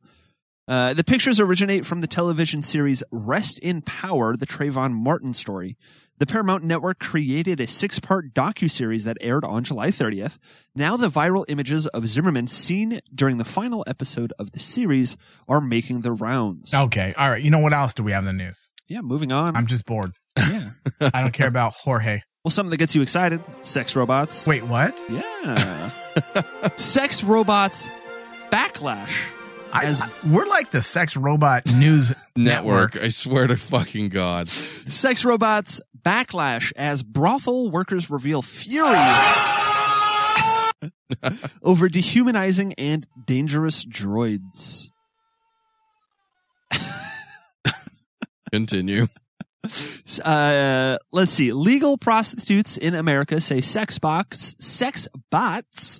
encourage disrespect toward women, and they want to stop them from proliferating. The Sun can reveal. Some guy tried to make a sex robot to avoid all these kind of issues in the first place, and now it's still blown up in his face, even though it's a robot. I just love it. They're afraid. They see the trend. They are now, you know how like pirates knew when their day was coming to an end? You'd have the pirate sunset. Right. Like, oh, our days are numbered. Like that's you the can prostitutes. See the end. Yeah, the American prostitutes now know, or the world prostitutes now realize that their end is in sight with all this robot technology. Go ahead. Sex bots is a catch-all term for dolls and robots that look like humans and perform sexual acts. A number of sex doll brothels have already sprung up around the world, including in London, Barcelona, and Moscow. It's so creepy. Yeah. Just last week, a sex bot bordello operated by Lumi Dolls was closed down in Turin, Italy. Like, what if this company that makes sex bots decides to like only require 2-year degrees as well, and then suddenly we're having dirty vaginas that are never cleaned? See, that's my biggest fear about doing this type of thing. like with a sex robot. How do you know this company's actually cleaning those things out? I think with most industries, you have ways to protect the consumer. Mm-hmm. What is there to protect the consumer from getting some other watermelon flavored jizz on your penis when you don't want it? That's actually a really good question, because the texture and the plastic that most soft touch sex toys are made out of is porous and it can't be cleaned. Why do you know that? What do you mean? Why? Have you ever been to a sex store? Have you ever been to an adult boutique? I'm talking about the robots and what they're made of. Right. So much about you just upsets me. Now sex workers at Nevada's notorious but legal. How does he know what sex robots are made out of? What else are you going to build a sex robot out of? You're going to make it out of titanium? You're going to swish two plates together, lube it up, and just go to town? No.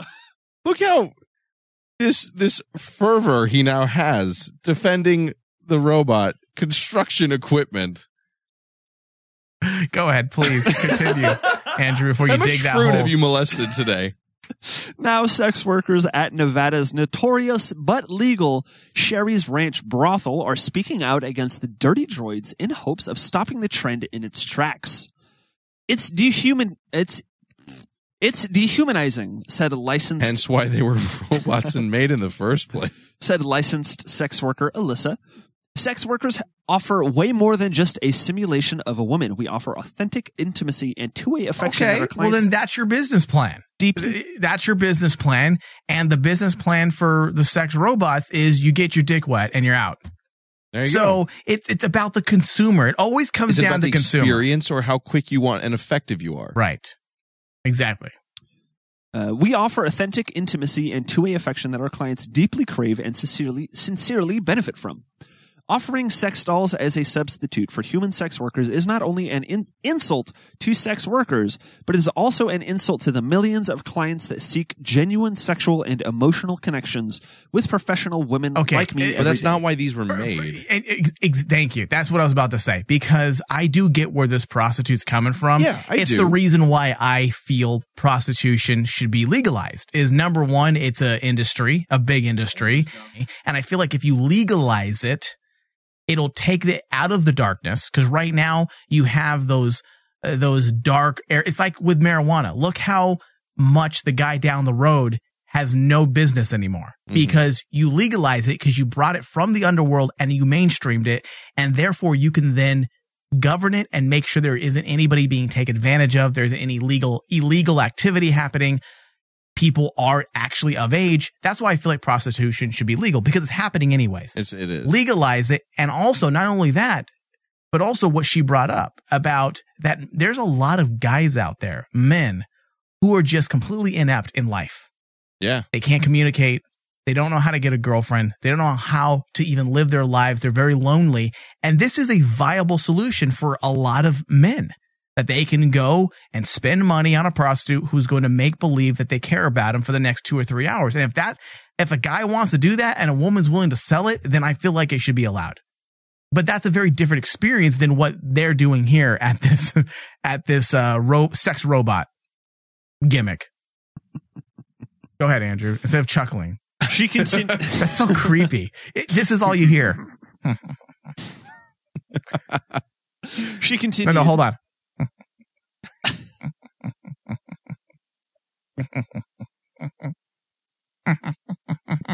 Oh, God. It's so creepy. That's creepy. That's what he does. I'm like, all right, Andrew, He's go ahead. doing it right now.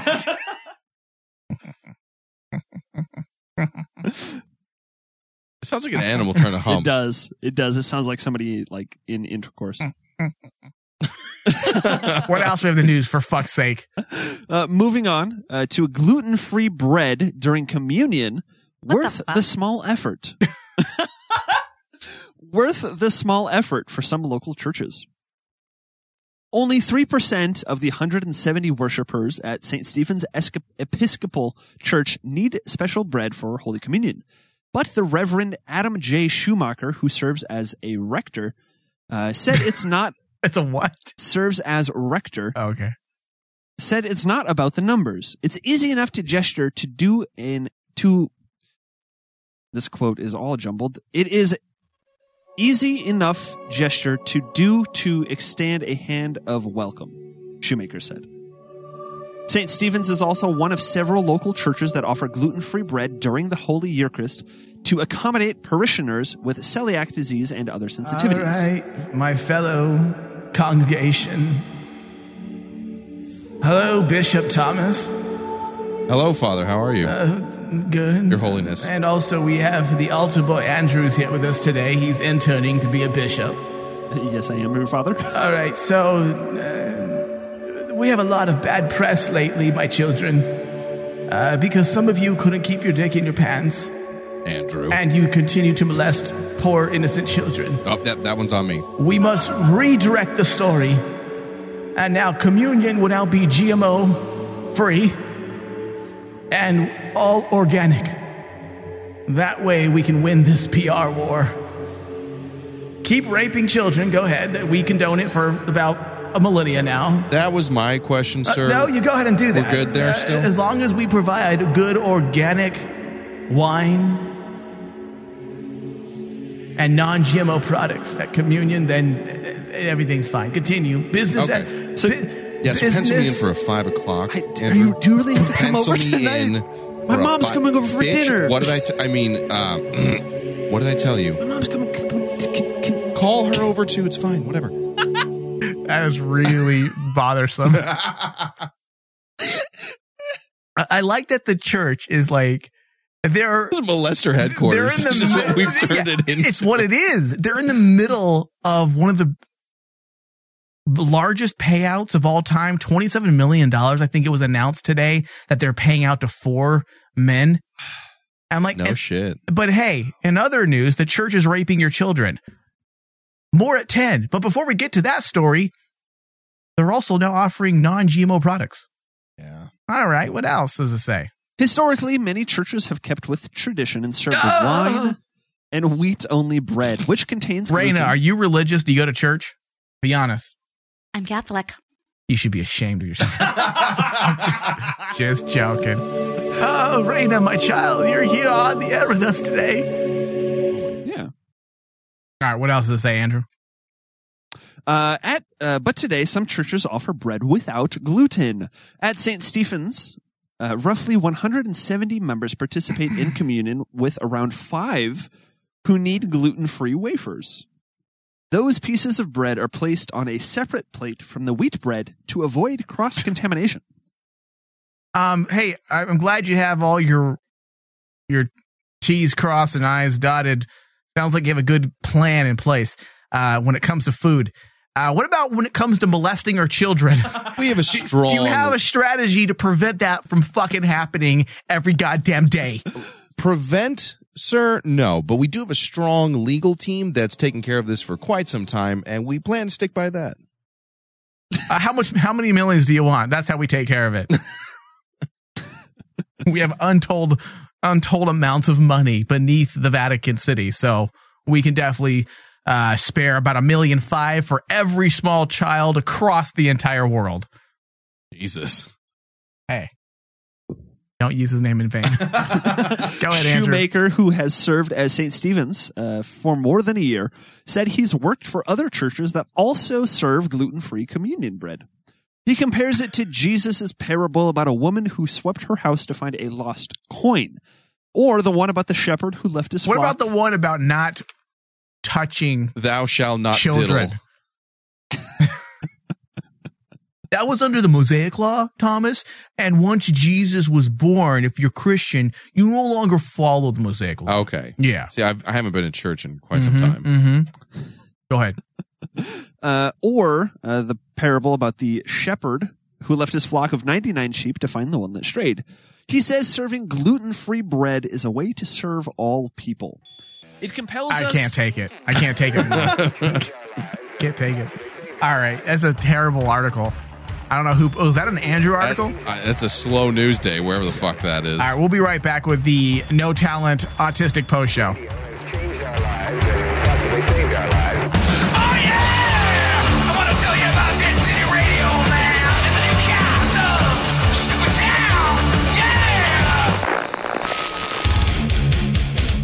Thank you for listening to The Rain Man Show.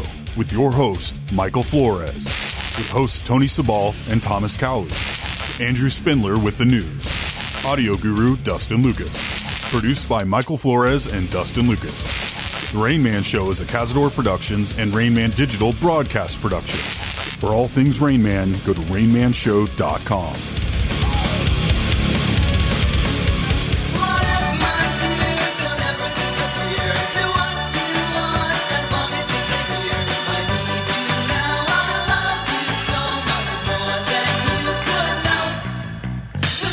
Hello, everyone. Welcome to the Rain Man No Talent Autistic Post Show with me, Andrew. And with me, I've got Thomas. Hello. And I've got Raina. Hello. One of our Patreon backers and subscribers, what have you, joining us here today. So, yes, that's what they're called. Yes. That is the technical legal. Is it a legal instance? It's a legal, whatever. Raina, called me how's a it rabbit going? fan once. We did call you a rabbit fan. I think that you were in the running for the super ultra top secret mega fan club. Well, I sure as hell hope so. I'm sure that'll be a 200th episode or 200th episode celebration concept. Look, why you got to take the 200th episode away from me? Like, I'm technically on that episode right now. Can't we have like a 200.2 or something? Where this episode is 199.6 or something like that, according to Mike. We're procrastinators, Raina. We'll get to it. We'll get to it. Yeah, whatever. So welcome, of course, Raina, to the first Rain Man proper, and then, of course, to the first post show. So I have to address right up top my statement about which one? Foodstuffs and specifically the consumption of human flesh. Turns out my girlfriend. Oh, my God. Totally. It's multiplying. So Allie was listening tonight. No shit. Yeah. The one fucking time that she tunes in. I know. It's been like a year. And she blew up my phone while we were going through that whole... You do what? While we were going through that whole thing, just be like, cannibal, like, what's wrong with you? Right. Who the fuck am I dating? Right. What the fuck Allie, is this? If you're still listening, these are good questions to have. And there are people you can call if you ever fear for your life. You're talking about eating an arm and a dick. You never eat my pussy. Oh. You want to eat some human flesh, motherfucker? So it looks like when I think that ends the show. I really hope they don't have that issue in their relationship, because you know. Oh, if that's true, we've talked about this on air before. You don't go down on her? No, she doesn't like it. You don't go down on her? I do. She doesn't like it. She doesn't like it because she knows that you don't like it. You're trying to eat her, literally. I've never met a woman that didn't like it, so it's something you're doing, She's bro. saying stop biting, you idiot. So I'm going to have some talking to do when I get home. Was there more messages beyond that? No. 'Cause you said a lot of weird shit. She just said she stopped listening at one point. Oh. And she turned it off. And she was like, what the fuck is wrong with you? And then. Yeah. Oh, man, I want to follow up to that conversation so fucking bad. Mike's just cohorting off This is everything he wanted. Like, he'll deal with all the stupid Andrew shit that pisses him off if he gets that one text message sent to you. It's always worth it. I don't think it's that weird. Just for I know that I've said that before. The court of the United States of America deems different. No, they don't. What? You want to argue cannibalism again for a second show in a row? I don't. I'm just saying, if it's meant to be consumed by a human being and it's gone through the proper procedures and dressings and it's unnatural and weird. It's not unnatural. Humans have been eating each other for hundreds of thousands of years. Not when there's literally any other choice. That's decidedly not true. Except there for are a couple of random tribes trapped on an island in which the last chicken died 100 years ago. Not true. In New Mexico, there was a whole tribe that was wiped out by rival cannibals that just rolled up into a city of hundreds of thousands and killed everybody and ate everybody. Yeah, okay, so the Reavers may have had some real inspiration from Firefly. That doesn't mean you should try to be one. If something is put on a plate and meant to be eaten, I'm going to eat it. That's all I'm saying about that. We're going to move on. You heard that, listeners. Challenge accepted by Okay, we're Andrew. not going to fry up semen in an omelet. Challenge accepted by Andrew. I have a 200th episode celebration idea. This summer, the greatest serial killer of all time returns in an all-new action-packed film. Hannibal Lecter returns to settle the score, and this time he has a young, new, hungry protege. Dicks are real hot right now. Jack Crawford sent a trainee to me. I'm gonna call that person a cunt. Don't miss this dynamic duo. Remarkable boy. With cannibalistic endeavors. Get your flatware ready. Coming soon to a buffet near you. One friend had to spit me into a napkin. Rated X. I can't wait for that movie. That's a box office hit right there. Do you have any other subject other than you wanting to eat people? We could talk about at all over the next. We need to have a cannibal show on this network. Oh my god! Andrew the Cannibal, and it's a new character. Talk about new ways to eat people. I'm being serious. I'm gonna write a book to serve human. We need to have a one-off podcast. Oh my god! Halloween's coming up. Hey. Oh shit! Halloween is coming up, and actually, with the holiday coming up, we have a few things through the various shows that we are going to be doing for the holidays. We're still working out a few things. I know that for Game State, we have an idea that's pretty big, but we need a lot of people to commit, and I'm kind of waiting on responses from those third parties to get involved. But there's going to be Halloween themed stuff coming up this holiday in a season. month and a half. Yeah, it's coming. It's close. It's spooky. Look, September's almost over. As far as I'm concerned, it's Spooky Town o'clock. Let's go. Just Halloween. Give me pumpkins. Give me bats. Spooky Town o'clock. Okay. Fly me to Halloween Town. Let's make that happen. What should we say? Should we just... Okay. Let's briefly talk about Burt and Ernie. Just in brief. Because it's been done to death. Like, this is not a new conversation. Like, the joke of Burt and Ernie being gay has been around since the show started. I don't know anybody who hasn't heard that joke. I mean, and Raina, you've heard the joke, I'm sure. Do you even care at this point? No, I mean, I guess it makes some people happy to hear about them being a couple or gay. Right. I can kind of see that. But again, I think Mike had a good point, which is, shouldn't there be better icons that are real people? Absolutely. To me, Definitely. that feels like we should get more of those in the limelight and socially well known before we worry about two puppets. Do you think that the appeal to make Burt and Ernie... You know why you're gay? Because you don't care that Burt and Ernie are gay. That's what makes me gay. Got it. No, the racks of Coldplay albums. It has nothing to do with it.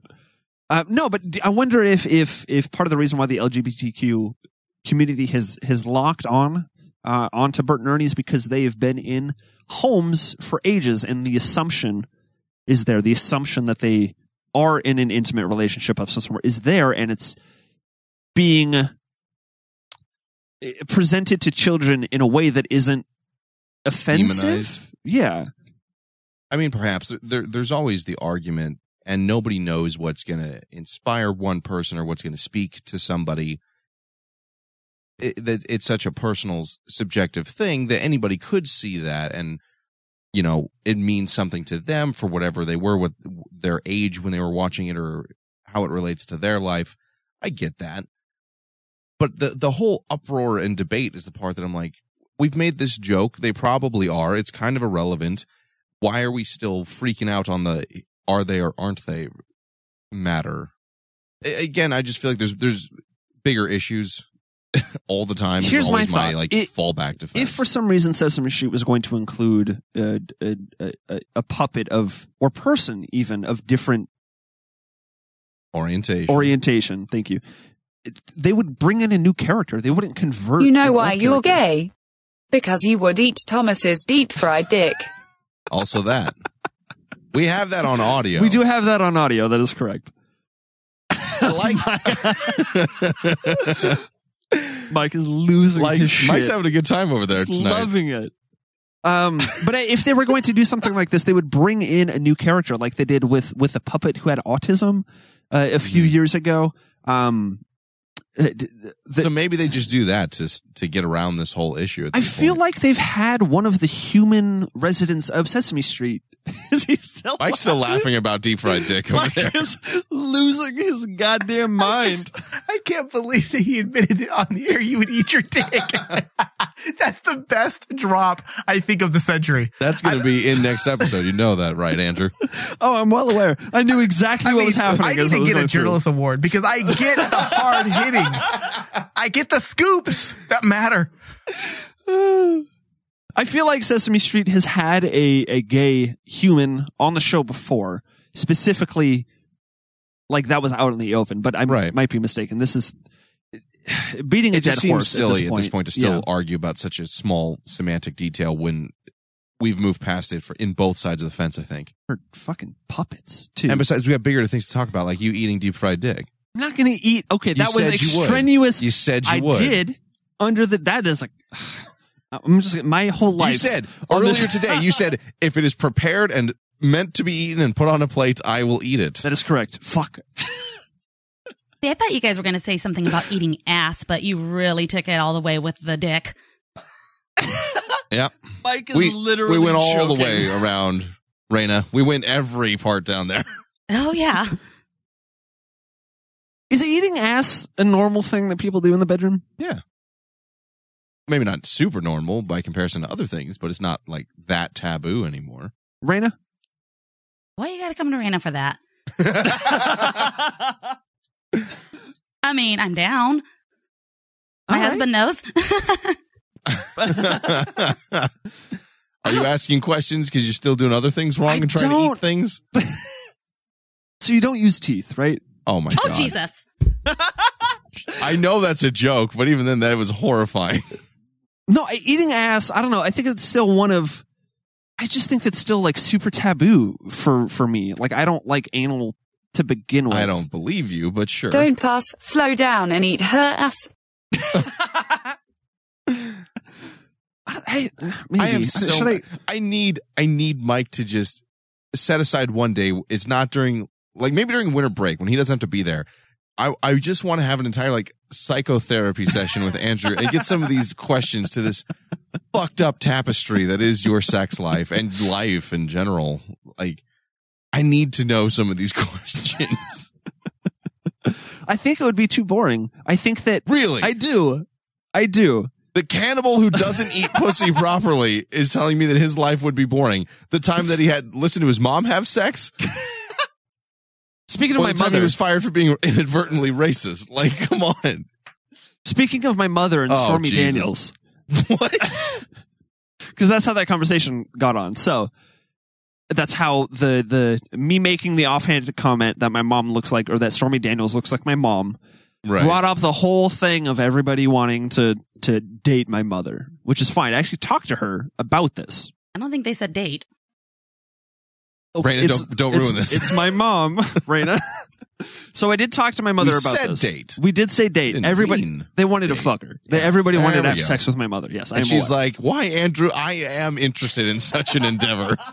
So I talked to her about it, and I threw the show. What was that? I missed it. We're gonna move on. So I did talk to her about it, about her coming on to the show. I had pitched to you guys here in studio to do some sort of like a singled out thing, right? Mm-hmm. She is not on board for singled out, but she is absolutely 100% on board for coming on the show. So that's kind of fun. She says that now. Yeah. So whether or not she's actually going to come on the show or not, who knows? Okay. If she comes onto the show, does she know what the show is about? I am urging her to listen to some recent episodes. All right. And she knows that I want to talk about you. Yes. She did say specifically that she would love to come on and talk about me to everyone. Oh my! She's like, please, this is the best please, thing God, ever. let me explain. Does she know about Yahweh porn and all that? I would fucking hope not. Oh, because that's gonna come up. Oh, that's coming up. I don't. She probably knows about it from when I got busted for looking at porn back in high school. Was it Yahweh porn? It was anime porn. It was not Yaoi specifically. I didn't even know about the people. I'm not honest. Cross my heart. Honest to God, gluten-free communion wafer. I did not know about Yaoi or Yuri back in high school. So, as far as I was concerned, it was just cartoons kissing and doing stuff with their dirty parts.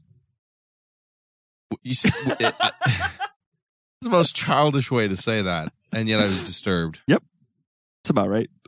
I mean, of all of the topics that we've talked about today... Mike's shut up and he's typing, so I think he's coming up with questions for your mom right now, like as the true journalist, award-winning journalist that he is. Yeah, your mom's gonna...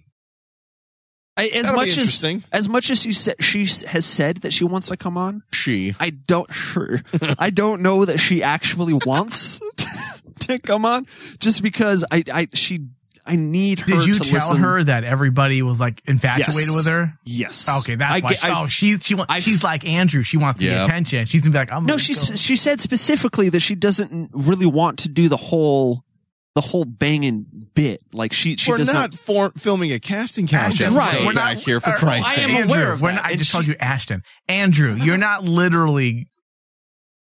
Your mom's not literally going to come in here and get fucked. You know, I am aware of this.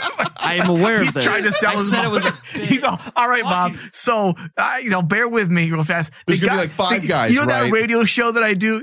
She's all, yeah. Okay, well, they want to fuck you. They all want to fuck you. So just come into the studio and let them all have a go. All right? Is that how you try to sell it to her? No, it is not. I told her about the whole bit and the whole everything.